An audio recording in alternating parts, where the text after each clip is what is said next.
Lima Whiskey 301 Santo Domingo. A Boeing 757 disappears from radar with 189 people on board.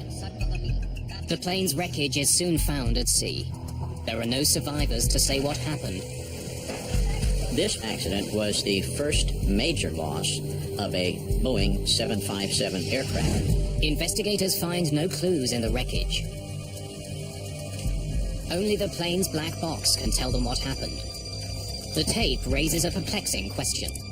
301 Santo Domingo, come in, please. My airspeed indicator's not working. What's happening? How had the failure of one single instrument caused the crash of one of the world's most sophisticated jetliners?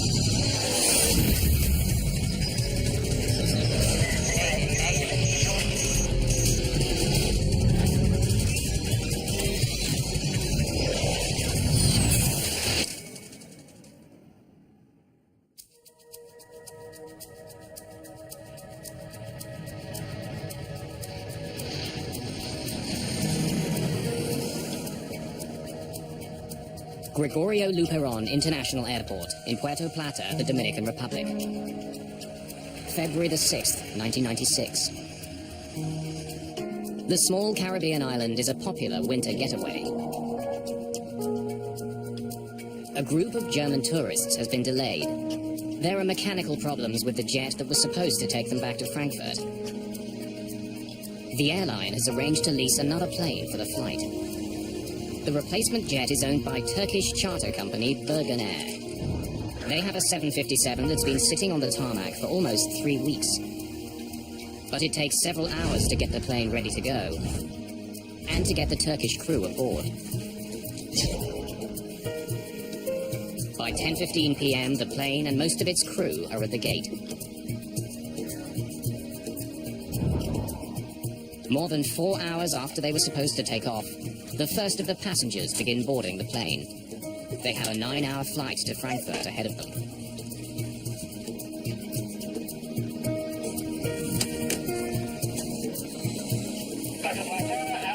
Whiskey 301. Shortly after 11:30, Bergen Air Flight 301 is given permission to leave the gate.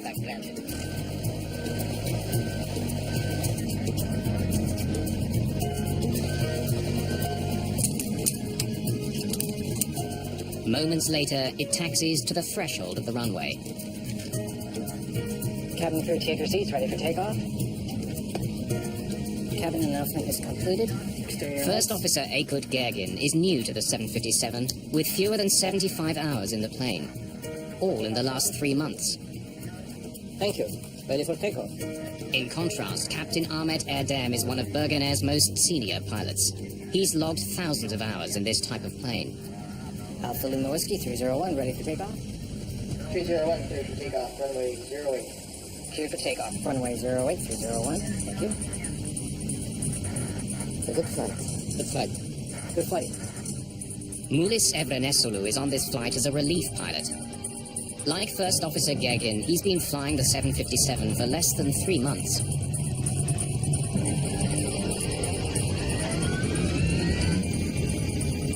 As the plane accelerates to takeoff speed, a light rain begins to fall. Power set. Okay, check. First Officer Aykut Gergin watches his airspeed indicator for a routine instrument check. As the airplane's accelerating to takeoff speed, the first officer calls 80 knots. 80 knots. Check. The captain, in theory, should verify that his airspeed indicator also reads 80 knots. My airspeed indicator's not working. The captain's airspeed should read the same as his first officer's. 120. But the readings do not match. Is yours working? Yes, sir. You tell me. Erdem wants his first officer to tell him when the plane hits takeoff speed. V1. At 150 knots, the plane hits V1, the point of no return. Rotate. The captain must pull back on his column and get the plane in the air. Positive climb. Gear up. Positive climb. Gear is up.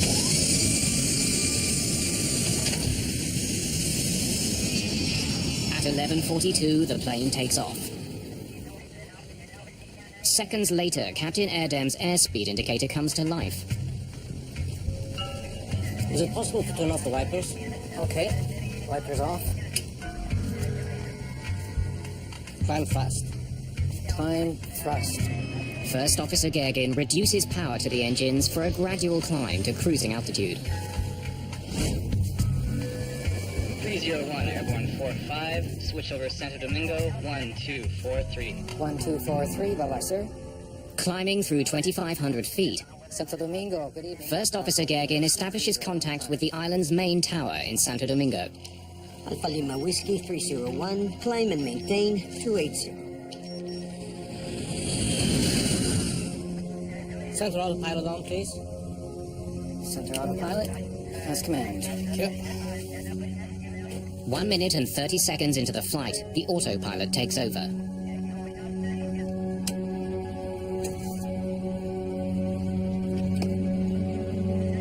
Onboard computers now make all the calculations and adjustments necessary to keep the plane climbing safely. Almost immediately, the computer reports a problem. Rudder ratio. Mach airspeed trim. 2 different alerts warn the pilots that the plane is traveling far too fast. Trim. But the first officer's airspeed indicator shows the plane climbing at a normal speed, 220 knots. Something's wrong here.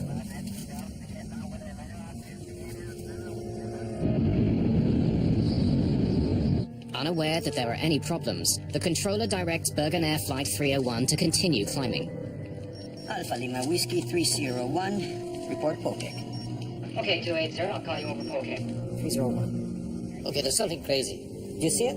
In the cockpit, the situation gets more confusing. The first officer's airspeed indicator shows that the plane is flying much too slowly. Mine shows only 200 now, and decreasing, sir. But the captain's gauge shows the plane flying far too fast, 325 knots. Both of them are wrong. What can we do? Let's check the circuit breakers. Yes, sir.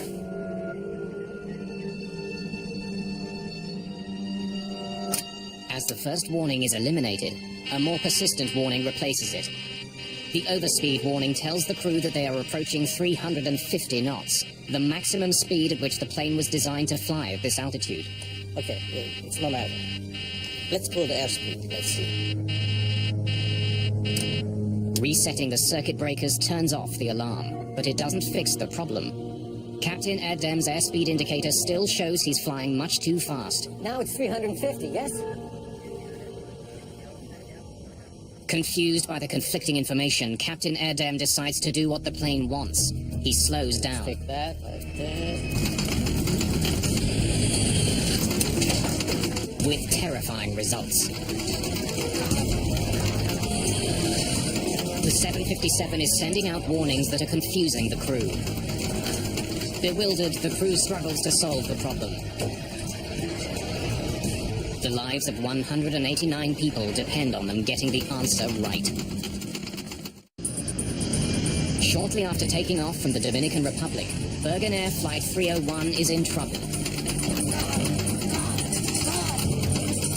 The cockpit is filled with an ominous sound, the stick shaker alert. The stick shaker warning is a warning of imminent stall. It means that the airplane is about to attain a speed so low that it cannot sustain flight. The alert is so serious that it actually shakes the pilot's control columns. Combined with a loud rattling, it's impossible to ignore. To add to the crew's confusion, the plane begins to vibrate and dip wildly. I'm sure every passenger on the airplane knew something was unusual because the aircraft started to shake in a very violent maneuver. It's not the only problem the crew is facing. The attitude deviation indicator is basically a round gauge that on this airplane is a screen, but it's blue on the top and brown on the bottom, and it shows not only the pitch of the airplane, but also roll. On the gauge, blue represents sky. The more blue, the steeper the climb. Right now it's showing that the plane's nose is pointing dangerously high. Then, more than 7,000 feet above the ocean, the plane rolls hard to the right and begins to plummet from the sky. From the time that the stick shaker activates, it is now going to require proper action from the flight crew to sort this out, or they will end up losing control of it. The window of decisions is closing on them, for if they let it stall completely, maintaining control of the airplane will prove to be very difficult. Captain Erdem struggles desperately to get his plane to climb. Nose down. He has just a few thousand feet to pull a 100-ton airliner out of a deadly stall. The less experienced pilots utter prayers and offer suggestions. Thrust. ADI. 301, squawk 377. Stand by. Air traffic control is still unaware that Flight 301 is in grave danger. The timing. What am I to do? You can level off. Our altitude's okay. The plane is falling fast. Okay, 5,000 feet. Captain Erdem is trying to fly a plane that's become virtually uncontrollable. Plus meters, fast. Gegin pushes the throttles to full power, but it doesn't help. The plane spirals towards the sea.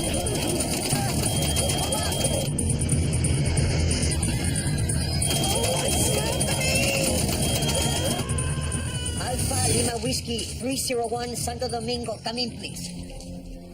Alpha Lima Whiskey 301, Santo Domingo, come in, please. Less than 5 minutes after takeoff, Bergen Air Flight 301 vanishes from radar. Come in, please.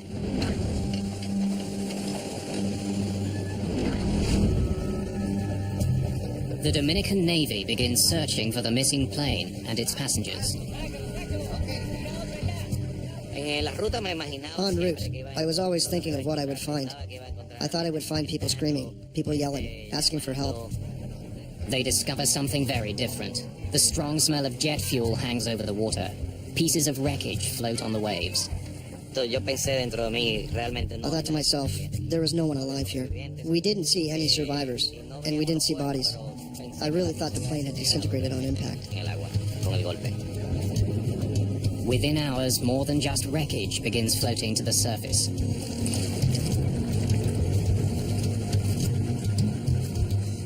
Around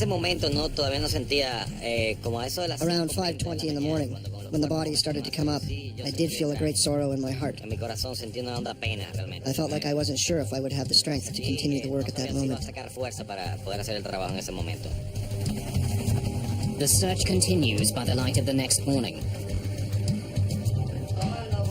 American and Dominican rescue ships scour a 1,300 square kilometer area for survivors. None are found.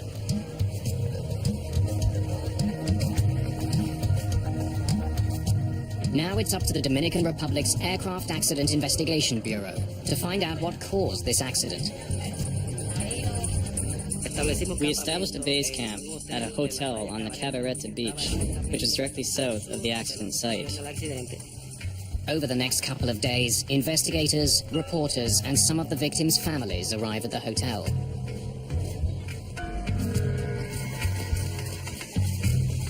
Nearby, evidence of the disaster reaches the Dominican shores. Wreckage and passengers' possessions are washing up on the beach. Even the smallest piece could be a valuable clue as to what caused the crash. The USA's National Transportation Safety Board agrees to assist the Dominicans with their investigation. Let's call Dominican Republic. I'm Manuel Sufon. They send an investigator to Puerto Plata. We could see that this was going to take some international cooperation to get to the bottom of the event. Robert McIntosh will also provide support from the NTSB's Washington offices.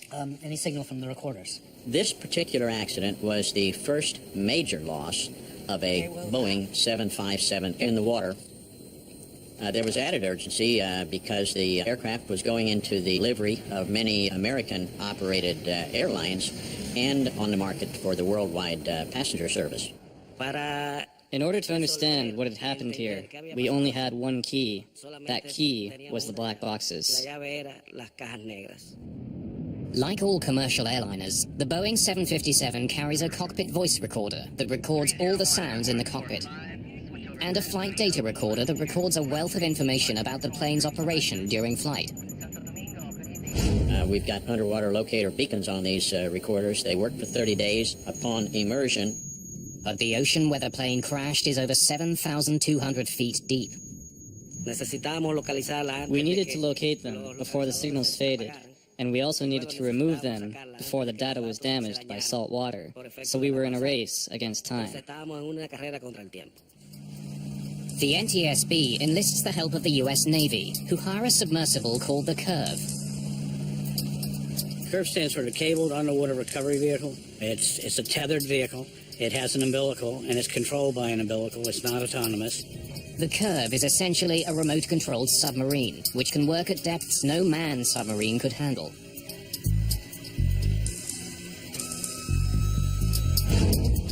While the Curve travels from the United States, Major Souffrant starts to examine the evidence he has. Radar on the ground tracked the plane as it climbed into the night sky. I have the radar.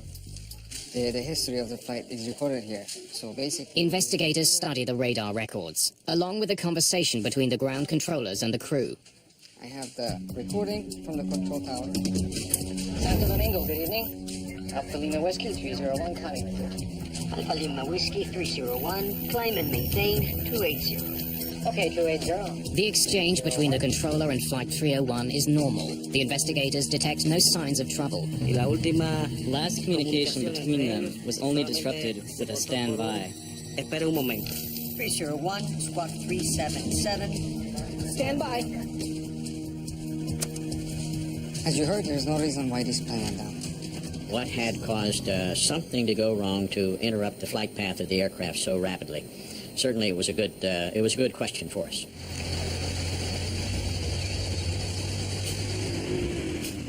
Any debris that's found is taken to a Dominican military base to be examined.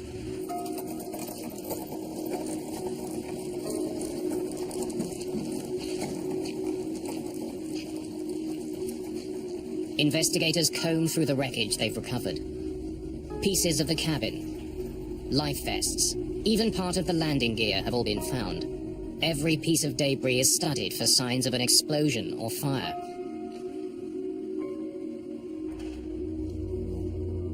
Investigators also check if any of the life vests are inflated. That would suggest passengers had some warning before the plane plowed into the sea. Cords on some of the life vests are hanging loose, but investigators conclude that could be the result of the plane's violent impact.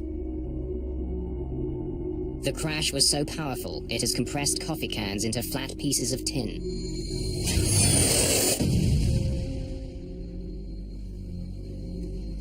The wreckage tells investigators that the crash of Bergen Air Flight 301 was sudden and violent. But they find no evidence that there was an explosion on board. Major Souffrant looks into the possibility that the plane, which was called into service at the last minute, may not have been ready for the flight. My nose to front. Hi. I'd like to see some records of the Bergen Air plane. Oh, they're right here. This is it. It had been on the ground for some time in Puerto Plata, and that became interesting to us. Why would an operating company have an aircraft sitting there? Investigators discover that the plane wasn't on the ground for repairs. Based on maintenance records, the plane appears to have been mechanically sound. Bergen Air simply didn't have enough passengers to justify the flight financially. So they kept the plane and the crew in the Dominican Republic for almost 3 weeks. The plane's maintenance records turn out to be one more in a series of empty leads.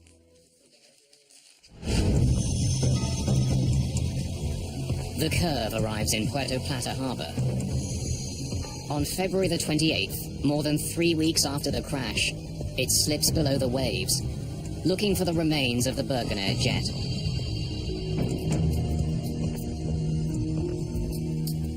It takes the robotic submarine 2 hours just to descend the 7,200 feet to the ocean floor.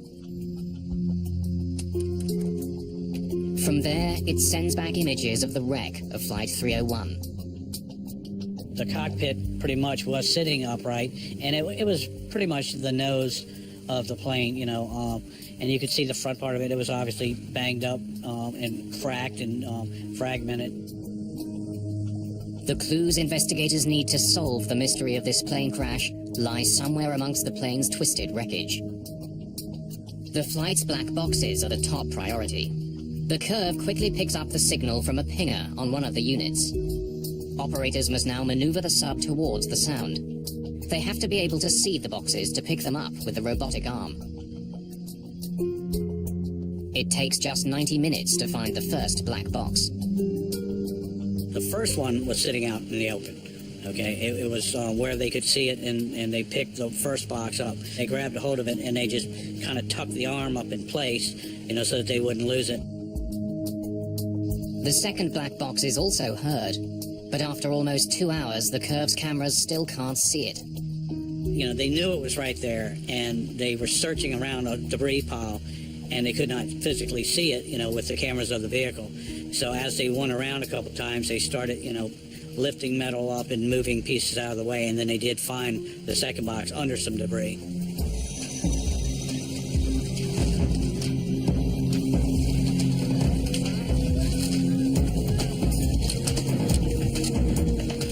Flight 301's flight data recorder and cockpit voice recorder are brought to the surface and loaded onto a waiting jet. Within hours, the black boxes are at the NTSB labs in Washington, D.C. Technicians prepare to extract the precious data from the boxes. Investigators hope it will tell them what happened aboard Bergen Air Flight 301. They'll soon uncover a stunning miscommunication between a seasoned pilot and his plane.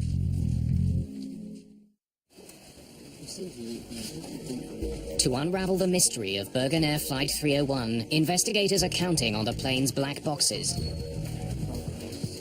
That flight data recorder was our key. So the technicians got busy and gave us plots, visual plots of what was going on with engines and airspeeds and so on, to allow us to try and understand why that aircraft slowed down and then simply departed controlled flight and entered the ocean.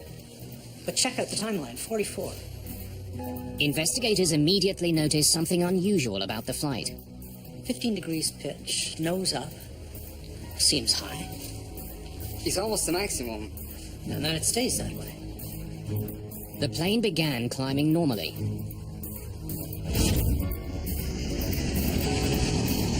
Center autopilot on, please. But investigators noticed that shortly after the autopilot was switched on, the plane's nose pitched upward. They also see that the plane's airspeed seems much higher than it should be.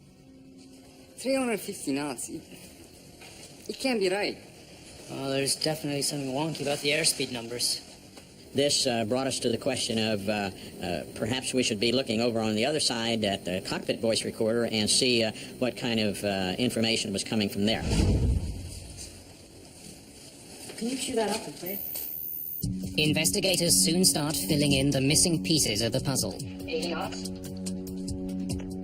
My airspeed indicator's not working. They learn that Captain Erdem noticed that his airspeed indicator wasn't working. It was working? Yes, sir. You tell me. V1. Rotate. But Erdem didn't think the problem was serious enough to abort his takeoff. The tape reveals that once they were airborne, the crew quickly became overwhelmed by a series of warnings. Weather ratio, Mach airspeed trend. Something To investigators, the captain seems to become increasingly bewildered by the messages he was getting from his plane. Mine shows only 200 now, and decreasing, sir. Both of them are wrong. What can we do? Investigators don't know why the captain's airspeed indicator wasn't working. They do notice that the captain's gauge came back to life as the plane started to climb. Okay, it's no matter. Let's pull the airspeed. Let's see. It's a telling discovery, which leads investigators to focus their attention on the device that feeds the gauge's airspeed information. The pitot tube. A pitot tube is an airspeed sensor. A pipe open at one end that responds to air pressure. When the plane travels forward, an increase in air pressure inside the pitot tube causes the airspeed indicator's needle to move. My airspeed indicator is not working. But if a pitot tube becomes blocked, it can send faulty readings to the plane's gauges. Investigators suspect that the pitot tube which fed the captain's airspeed indicator on the Bergenair jet was somehow blocked. We don't know why it was blocked, but it presented a very, very interesting situation to us. We started carefully looking at what could cause that kind of thing to happen. Senor!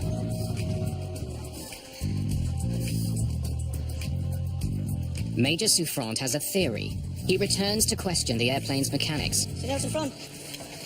Souffrant suspects that mechanics may have taped over the pitot tubes during maintenance. It's a common procedure, but if the tape wasn't removed, it could have caused the deadly accident. Maybe a piece of tape was left on accidentally. No, sir. They didn't have to be taped. We never did anything with the pitos. Did you put the pitot covers back on them when the maintenance was finished? It didn't have any covers with it. We didn't take any off, and we didn't put any on.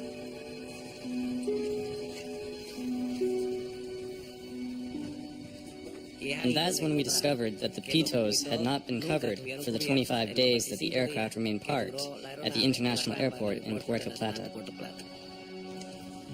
A pitot cover slips over the end of the tube. Regulations state that these covers must be installed any time a plane will be on the ground for an extended period of time. A prominent flag is meant to remind pilots and technicians to remove them again before takeoff. Investigators find that the Bergenair pitot tubes were never covered, and somehow the uncovered pitos had become blocked. Recovering the tube from the ocean floor is the only way for investigators to answer a pressing question. What blocked the pitot tubes? Nobody knows for sure. The evidence is 7,000 feet down in the Atlantic Ocean. But even if the pitot tubes were blocked, how could it have caused the crash of a modern jet and the death of 189 people? It's not like your car where you have only one speedometer. In this kind of an aircraft, you have a total of 3 airspeed indicators, and there's a flight data computer which is computing the velocity in relation to the ground. The big question for investigators is how could one faulty airspeed source result in a crash? He realized it at a time when he could have aborted, could have turned back, but he chose to continue. Investigators analyze the captain's every move and find that he allowed a small error to escalate and ultimately overwhelm him. Rotate. Positive climb. Gear up. Moments after liftoff, Captain Erdem's airspeed indicator appears to be working. And then that means it's at odds. But investigators suspect the gauge is responding to changes in altitude. Climb. Thrust. As the plane climbs through the thinning atmosphere, the air trapped inside the tube expands, causing a buildup of pressure. Inside the cockpit, this causes the airspeed indicator needle to deflect. Even though altitude is causing the increase in pressure, the sensors mistakenly read it as an increase in airspeed. So at this point, the takeoff is standard nothing. Captain Erdem may have had 5 separate sources of airspeed to rely on, but investigators noticed that when the trouble started, he wasn't flying the plane. Center autopilot on, please. Center autopilot has command. Thank you. The autopilot was. And unless the crew reconfigures it, the autopilot gets its airspeed information from only one source. The data shows that the trouble on Bergenair Flight 301 began when the autopilot took over.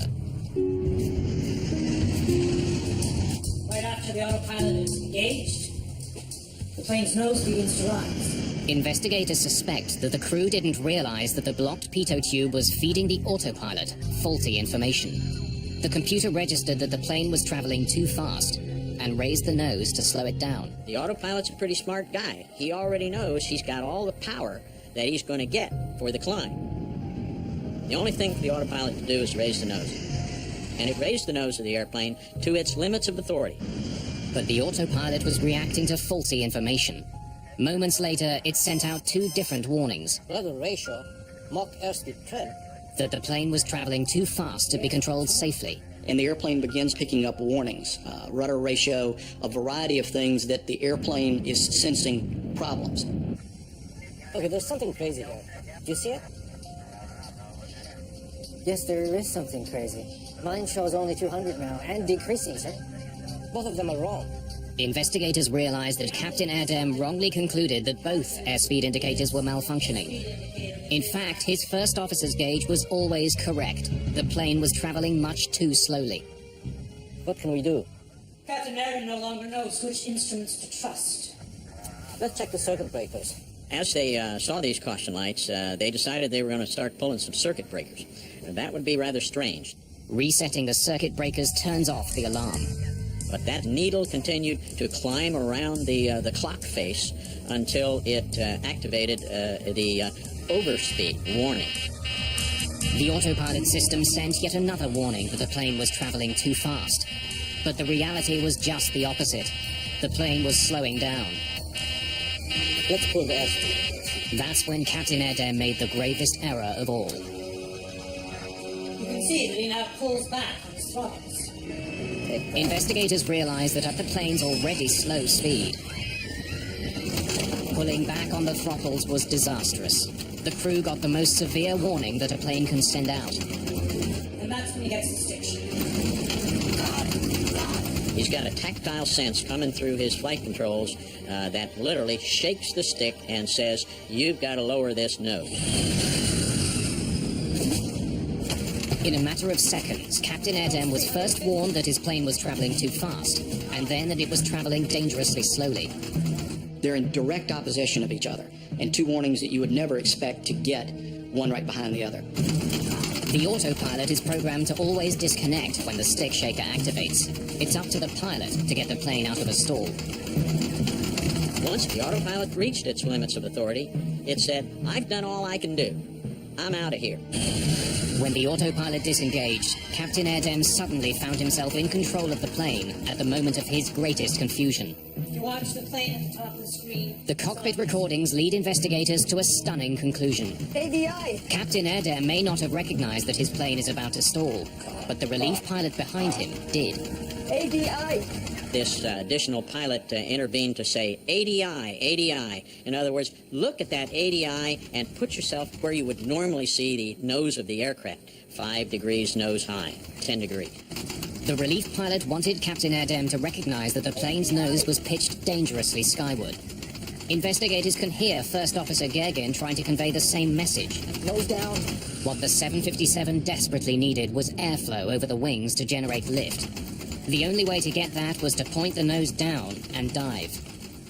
What puzzles investigators is that the first officer had a control column identical to the captain's.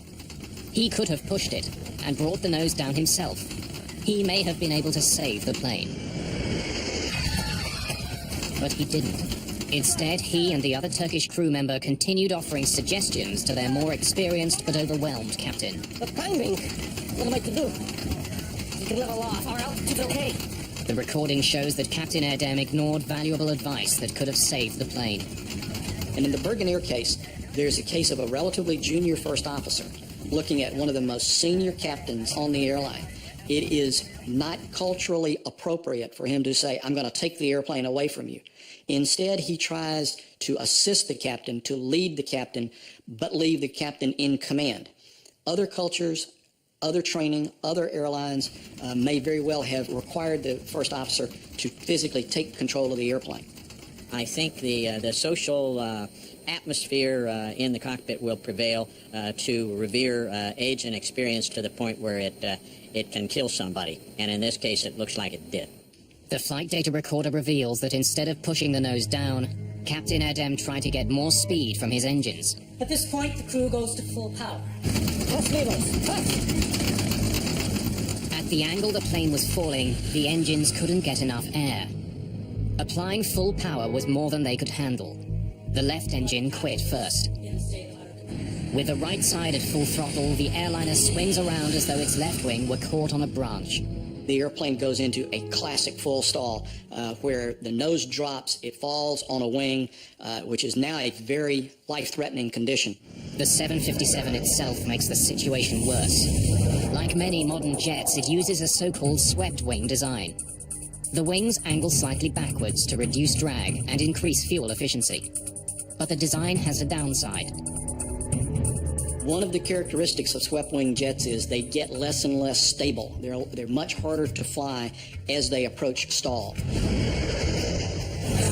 Sir, pull up! What's happening? What's happening?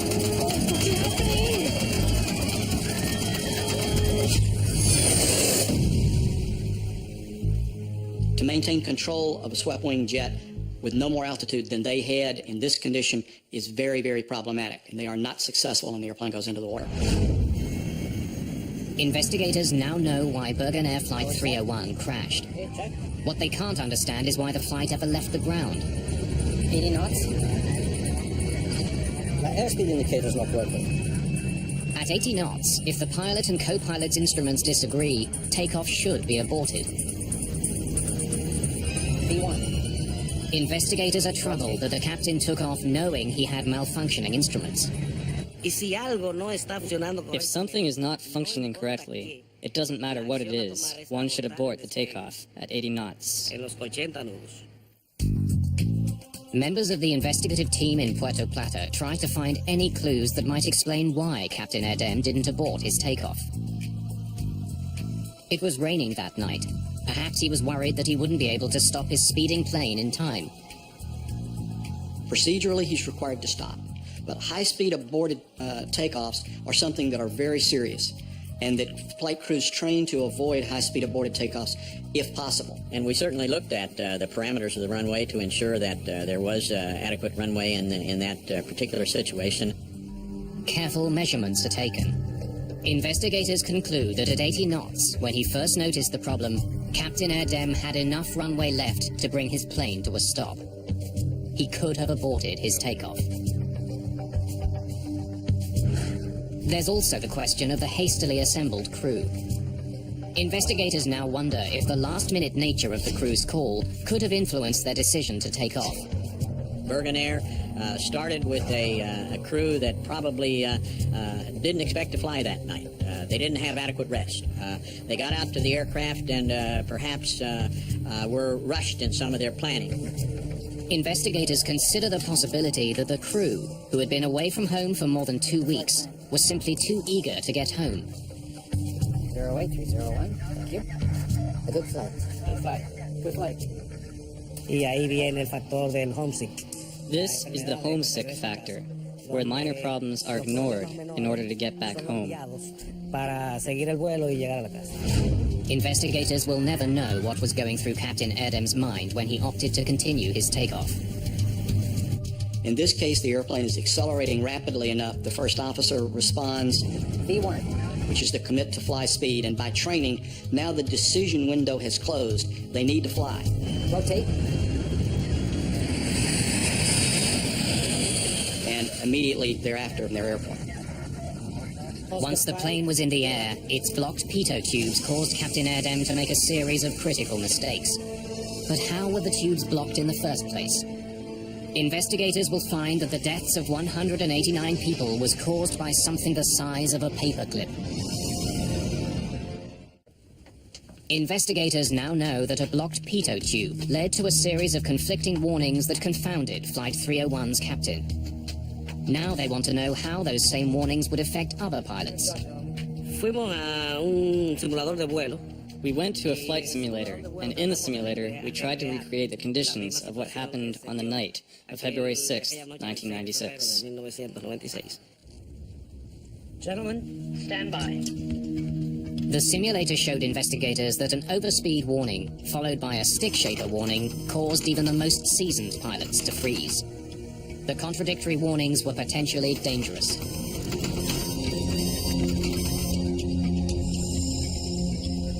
When the stick shaker activated, it was very unnerving. It's really overwhelming. That would tell me that Mach airspeed warning horn, combined with a stick shaker, was a tremendously mind-boggling experience to a line pilot. As a result, the FAA issues a directive that simulator training for all airline pilots must include a blocked pitot tube scenario.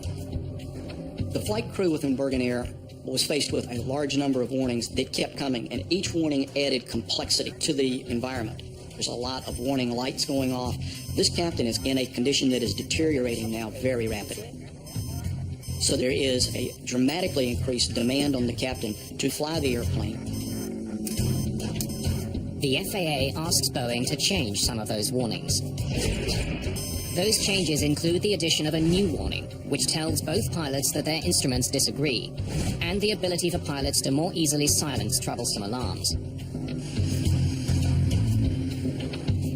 Finally, Boeing modifies its planes so that pilots can easily choose which pitot tube the autopilot is using for airspeed readings.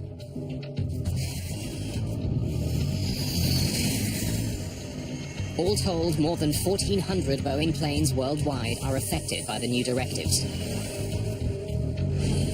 One final question remains. What had blocked the plane's pitot tubes?